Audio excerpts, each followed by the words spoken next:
Everybody, welcome to Freedom Talk. I'm so glad to introduce you to Scott Schara. He's got an amazing story. He's launching a book. It's supposed to launch March 10th, and it's called Is the Government Legally Killing Us? Scott, welcome to Freedom Talk. Well, thanks for having me, Kelly. Good to see you. Yeah, it's been really great getting to know you a little bit over the past week or so. I got the chance to read your book and write a review that we're going to submit to the Epic Times and perhaps some other publications. But could you tell us a little bit about yourself and what prompted you to write the book? Yeah. Yeah. So what happens when somebody asks a question is instantly it pops into my head. What's my reference point? So my reference point, as soon as you said that, is the book of Esther. The book of Esther happens to be my favorite book of the Bible. My favorite verse of the Bible is Galatians 3:3. But my favorite book is the book of Esther. And in Esther 4:14, that's when Mordecai says to Esther, how do you know God hasn't made you for a time such as this? So what motivated me to write the book is that this is my time. And a whole bunch of things led up to that. The first one was when I was 39 years old. My wife and I were 39. She's 2 months older than I am, so we're 39 at the same time. And at that point, we were fairly new Christians. We already had the perfect family, which means we had 2.1 kids, 1.7 dogs, no cats. We're chasing the American dream. And all of a sudden, God got a hold of us, and we decided to turn the baby department over to him. And my wife's name is Cindy, also known as Fertile Myrtle. And 5 years later, Grace was born. And we had we didn't do any of the testing or anything, so we didn't know Grace had Down syndrome until she was physically born. She was a gift from God, and she changed our life. Everything about our life changed. At the beginning, I had no idea what to expect. And I generally have a positive attitude, but I just started looking at things and thinking, well, she's never going to be able to hunt. She's never going to be able to drive. She's never going to get married. All these never. And she did all of those, other than she didn't live long enough to get married. I taught her how to drive. She deer hunted with me. She was extremely accurate with her .243 rifle.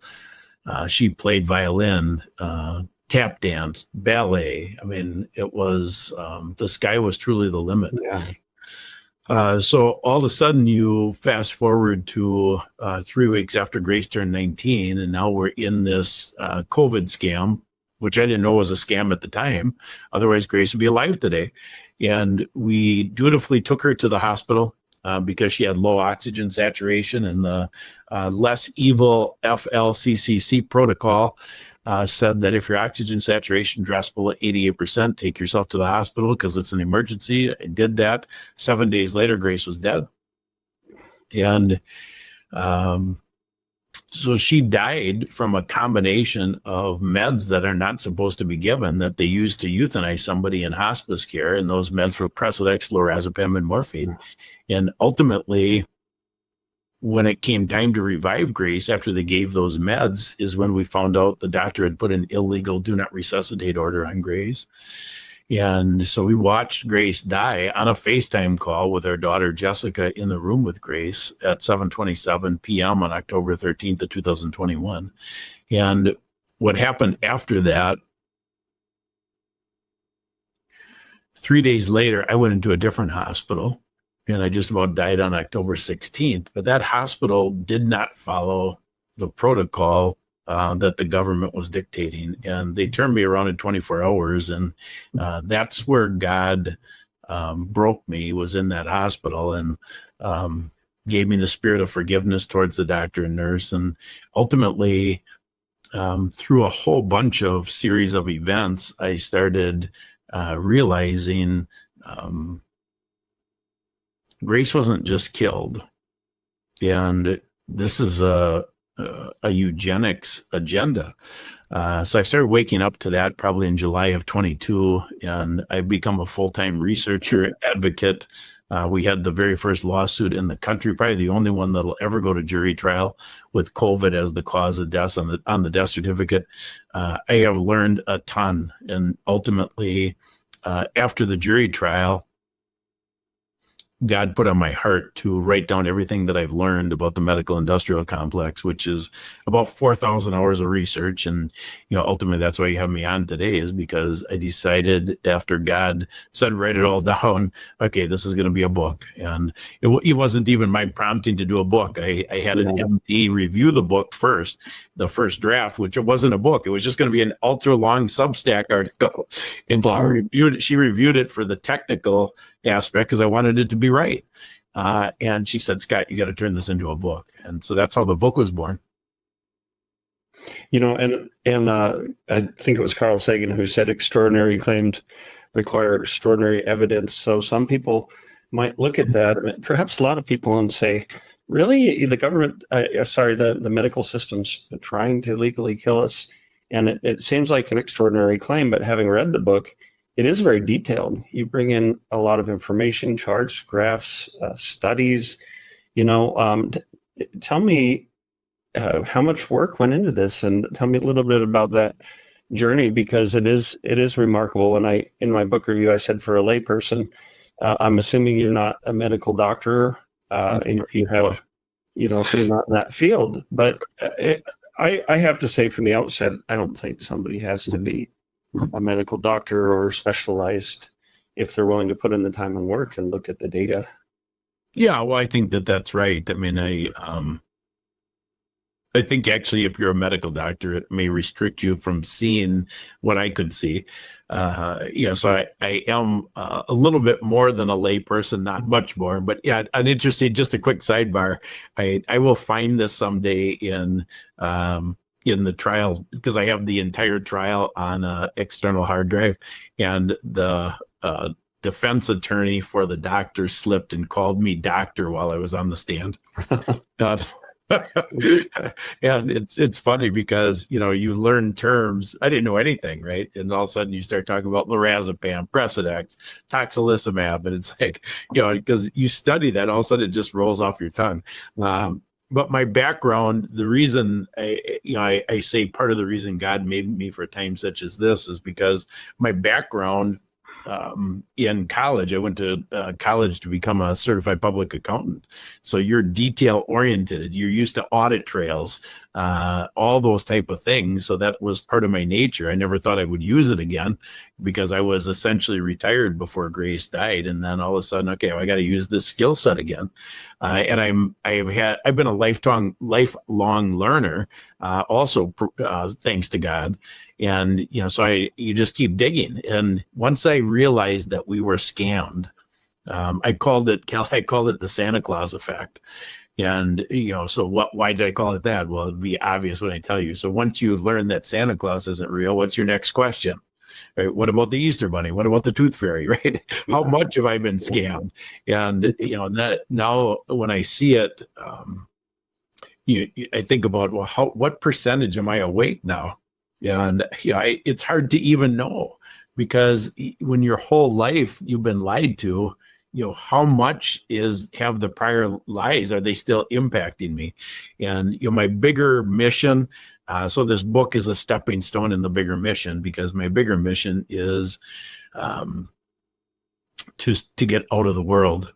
We're supposed to be in the world, but not of the world. And so I started a series before the trial called Escaping Babylon, the world being Babylon. And how do we get out of this? Mm-hmm. And experience the kingdom of God, which is right now. Yeah, well, it's a very interesting read for me as someone who has a bachelor's degree in English and theology and then a master's of science degree. And I did most of my master's work in conservation science, learning about soils and plants and such.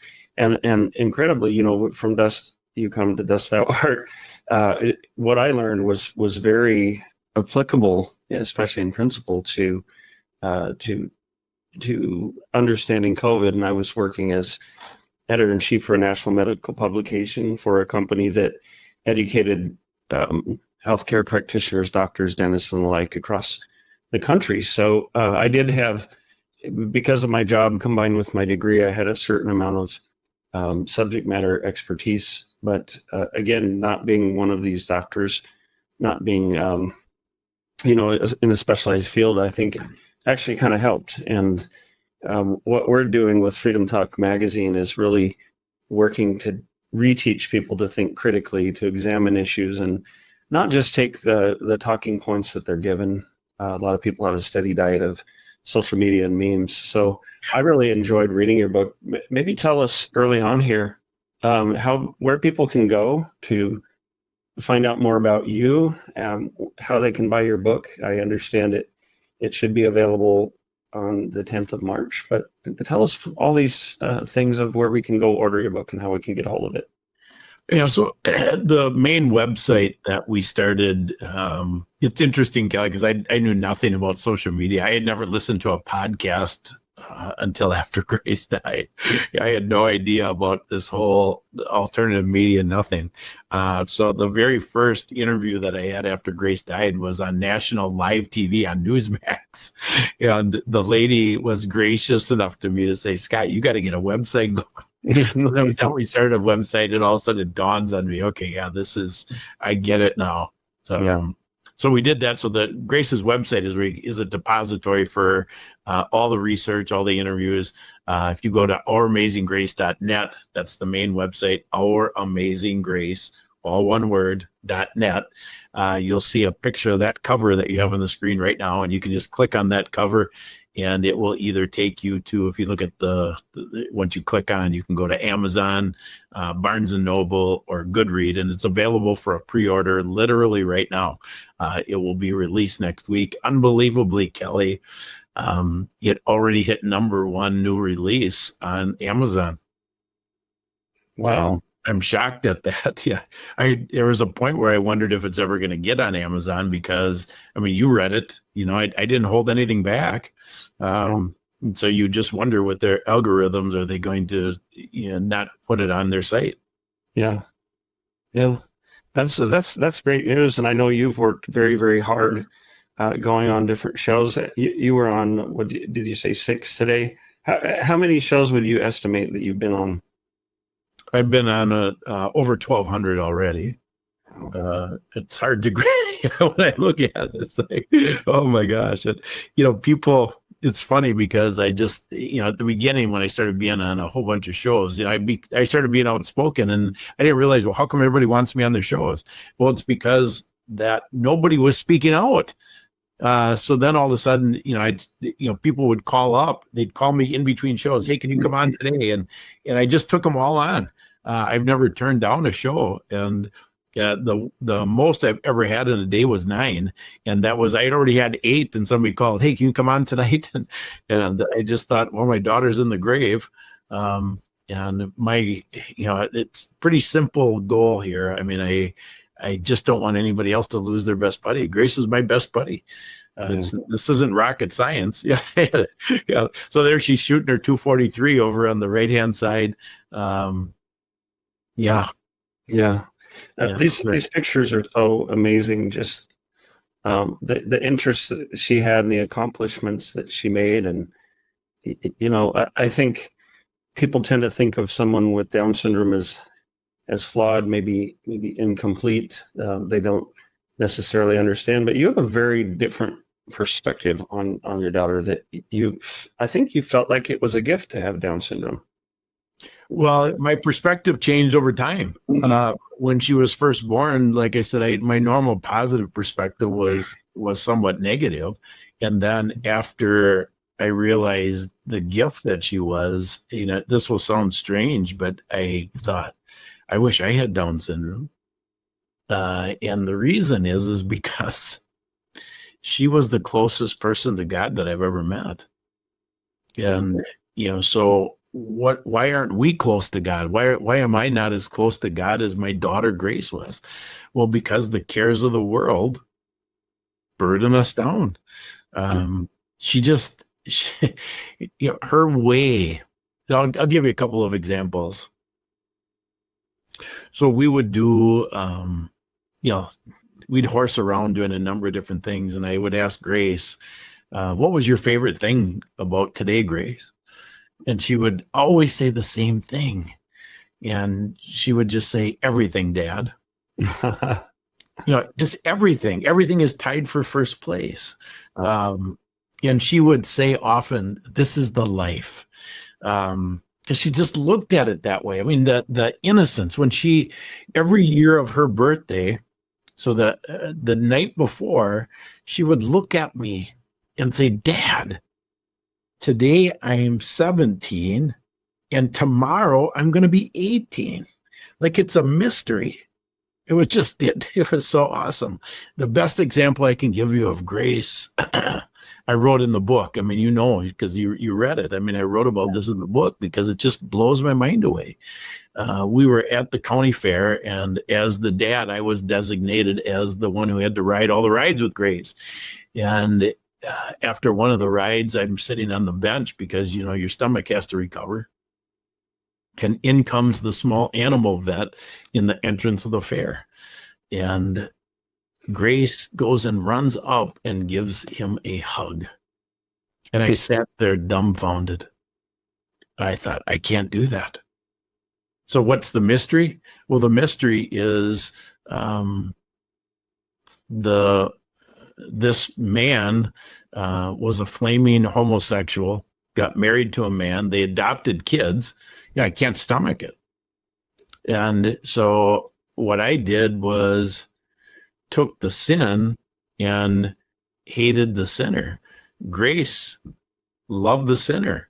Yeah. God calls us to hate the sin, but love the sinner. That's what Jesus did. It's like Grace could just do that. And I couldn't. So Grace was special. So that's why I say something as crazy as I wish I had Down syndrome. And I'll just say one more thing. At Grace's funeral, Grace was pretty popular in our area. She touched a lot of people before she died. She touched many more after she died. But at the funeral, the ladies, my wife and the ladies, they had set up the whole entrance with all these projects that Grace did, and hundreds of people going through the line telling my wife and I how great of a job we did with Grace. And then I spoke at her funeral, and what I spoke about is we didn't do a great job with Grace. And the reason we didn't is because we didn't have to. You don't get credit in God's economy for loving the lovable. You get credit for loving the unlovable. Yeah. So Grace was easy. If Cindy, my wife, and I end up being an Abraham and Sarah, I would want another child with Down syndrome. That is such an interesting perspective. And actually, as you were talking, I kind of off the cuff put something together. I won't pull it up because it reminded me of something that I've written. And I wrote a book called Guidebook for a Son because I had first two boys, and then I remarried 15 years ago, and we've had three together. Talk about fertile myrtle. We were married 6 months before she got pregnant. We had three in pretty quick succession. They're 10, 12, and 13. But I need to rewrite this book. I need to update it because when I first started it, I think in probably, I think I first published it in 2017. We didn't have things like transgenderism, transhumanism, all these things that unfortunately we have to deal with now. But what you said just reminded me of a passage on the chapter about suffering. It says, the sad present reality is that from the complete innocence of childhood, we gradually become hardened. We build strong walls around our hearts and go into public wearing masks. No doubt you've had people tell you the importance of developing a thick skin. Indeed, to survive in a world of hardness takes certain callousness. These are our defenses against the slings and arrows of life and the harshness we experience from other people. Our world, instead of becoming a place of warmth and love, becomes a masquerade of fragmented, lonely souls. We are ashamed to be naked in the garden because it is no longer a place to feel safe. True, feeling, intuitive human beings are replaced by shells of self-protection. Hardness all around me from being so soft inside, I once wrote in a poem, even I, the restless one, protect myself with lies. The lies we wrap ourselves in are the masks we wear to survive for fear that our real selves will be rejected. And I think Grace didn't wear that mask. She didn't develop that thick skin. She had a childlike quality, and you can see it in her eyes. And then just to continue To finish the thought, suffering has a way of ripping away the mask, cracking the shell of protection, and bringing our focus back to what is important. It has a way of softening even the hardest of hearts. Indeed, it can strip despair down to the essence of life, where we once again see what's really important. So we can even feel the suffering of others. Suffering makes us real. Those who have suffered and had their masks removed, those who see life for what it is and can become true people, are in the end more blessed than those still trapped behind their walls, imprisoned in confining masks. The journey back to the garden is not an easy path, but it is worth the cost. The eye sinks inward, the heart lies plain, what we mean we say, and what we would we know, a man becomes aware of his life's flow. Matthew Arnold. So believe it or not, I wrote this well before COVID came out. And really, I think, I seem to recall I was referring to Nathaniel Hawthorne's short story, The Minister's Black Veil, and about how everyone wears masks. But it just, sorry for the long excerpt there, but it just, what you were saying about grace really made me think about that. And that is a quality I want my children to have, to never lose that innocence and the wonder about the world.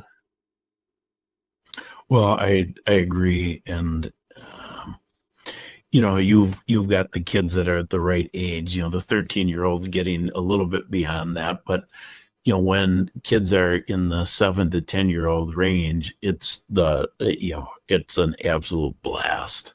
Yeah. Because they love you, they trust you, and they ask questions like crazy, and they're funny. So even though Grace was 19, she really locked in at about a 10-year-old level, and she just was she was a comic. It was so much fun. I had this vision that I would be her sidekick, and she would be the first Down syndrome comic to ever perform in Vegas, because she was funny. I'll just give you an example of how quick-witted she was, and I'll give you two. So I'll give you one related to the book, and then I'm going to give you one that's not related to the book. So we're going to have our 40th anniversary coming up in November, and our 29th anniversary. So 11 years ago. So now Grace would have been, so this was 4, so she would have been 13, I guess, at that time. So give me some grace on the math there, because even though I'm really good at math, I'm not going to do it publicly that well. Anyway, so we'll assume she's around 13, and we have an apple orchard in our yard, and we're outside and on our anniversary doing the crank, pressing the apples. And I said to Grace, did you know it's Mom and Dad's anniversary today? And she quips back, happy misery. Yeah. Oh my gosh. Where did she come up with that? She just, like I said, she was a comic. Yeah. So this is a medical one I'll tell you about, Kelly. My wife had a hip replacement in September of 2016. And the reason she had a hip replacement is because she was in a car accident 1 year before Grace was born. And the top of her femur, that ball that goes into your hip, got snapped off, and they pinned it back together. Oh and they said it's not going to last forever. And so 15 years was the length of that pinning, and they did a hip replacement in September of 16. So now we go into the doctor's office in January of 17. So the doctor wants to do, an x-ray and show us how things are progressing, make sure Cindy's doing fine. So now we're in the doctor's office. His name is Dr. Conrad. And so I got to set this up. So he's on the back wall. On his right is the x-ray, and the lighted screen, whatever. And, got the x-ray of the hip.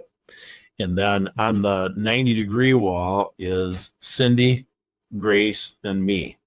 So all sitting in a row, and we're all looking at the x-ray. So then Grace, so you just picture this. I mean, remember I told you she's a comic. She puts her hand up, her arm in front of my eyes like this, so that I can't see the x-ray. And then she says, Dad, don't be looking at the crotch area. Oh my gosh. And the doctor says, nice. And when you would hear Grace retell that story, Kelly, yeah, that's a picture at Jessica's wedding, our daughter. Grace stood up for the wedding. She played I Can't Help Falling in Love with You, an Elvis song. She became an Elvis Presley fan because during that time when Cindy was basically recliner ridden for a couple of weeks with the hip replacement, they started watching Elvis movies. So Grace falls in love with Elvis. She writes a letter to Priscilla Presley, Elvis's ex-wife, care of Graceland, and Priscilla Presley called Grace from Beverly Hills. That's so amazing. And then she said she invited us down to Graceland. So Grace calls me, Dad, you can't believe it. Priscilla Presley just called me and she wants us to come down to Graceland. So we drove down to Graceland and met her. That's so great. I believe that photo is in the book, isn't it? I know. Yes, it is. Yep.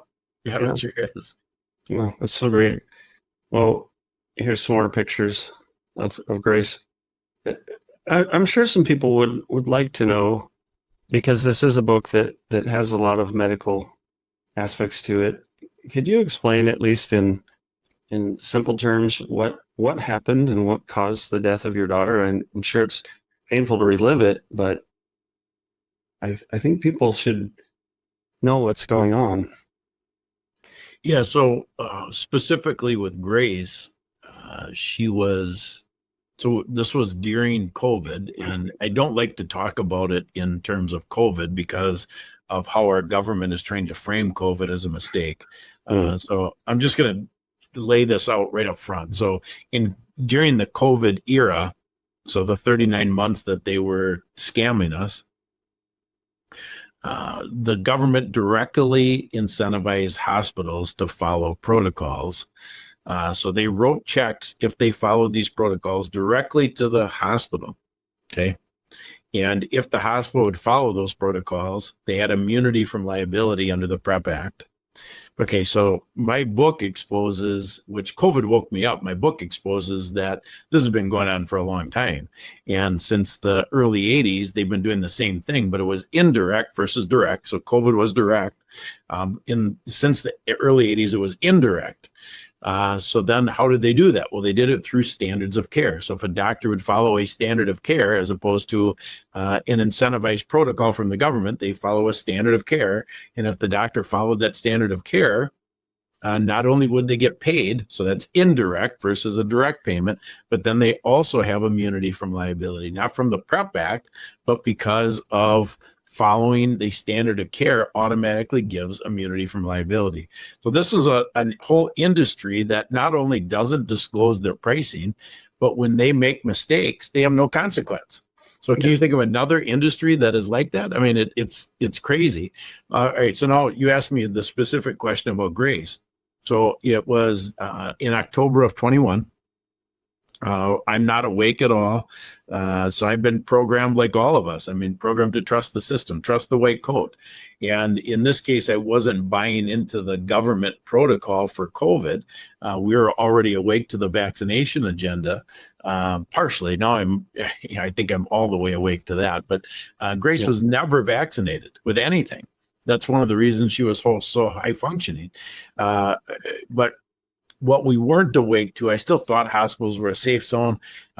We bought the lesser of two evils relative to COVID. So we were following the FLCCC protocol, went into the hospital with low oxygen, thinking we just want to have oxygen.